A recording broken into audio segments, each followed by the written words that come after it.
సముద్రానికి ఎంతో దూరంగా ఉండే ఒక మారుమూల గ్రామంలో సునామీ వస్తే ఎలా ఉంటుంది అలాంటి పరిస్థితిని చూసింది మనం ప్రస్తుతం ఉన్న ఈ కలత్తూరు అనే గ్రామం. ఈ గ్రామానికి ఎగువ భాగంలో ఉన్న చెరువు కట్ట ఉన్నట్టు దిగిపోవడం వల్ల నీరు ప్రళయభీకరంగా మారి ఈ గ్రామాన్ని ముంచెత్తింది. దాదాపు 1000 మందికి పైగా కుటుంబాల తలరాతలు ఒక్క రోజులోనే తలకిందులుగా మారిపోయాయి. పంట పొలాలన్నీ పూర్తిగా నాశనమయ్యాయి. ఎన్నో మూగజీవులు వాటి ప్రాణాలు కోల్పోయాయి.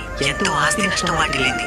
తినే తిండి దగ్గర నుంచి చదువుకునే పుస్తకాల దాకా అంతా నీట తడిచి మొత్తం నేలమట్టమైంది. ఈ రోజు మనందరి సహాయం మన ప్రజలకు అందించాల్సిన సమయం వచ్చింది. స్క్రీన్ మీద కనబడుతున్న అకౌంట్కి ₹1 కావచ్చు, ₹10 కావచ్చు, ₹100 కావచ్చు, మీకు తోచినంత సహాయాన్ని తప్పకుండా చేయండి. మీరు పంపించే ప్రతి రూపాయి వాళ్ళ తిండికో నీటికో నిత్యావసరాలకో ఏదో ఒకదానికి తప్పకుండా ఉపయోగపడుతుంది. మీరు పంపించే ప్రతి రూపాయికి నేను సాక్షిగా ఉంటాను. మేమిప్పుడు మా సొంత ప్రయోజనాల కోసం మిమ్మల్ని చేయి చాచి ₹1 కూడా అడిగింది లేదు. అలాంటిది ఇప్పుడు మన ప్రజల కోసం మిమ్మల్ని చేయి చాచి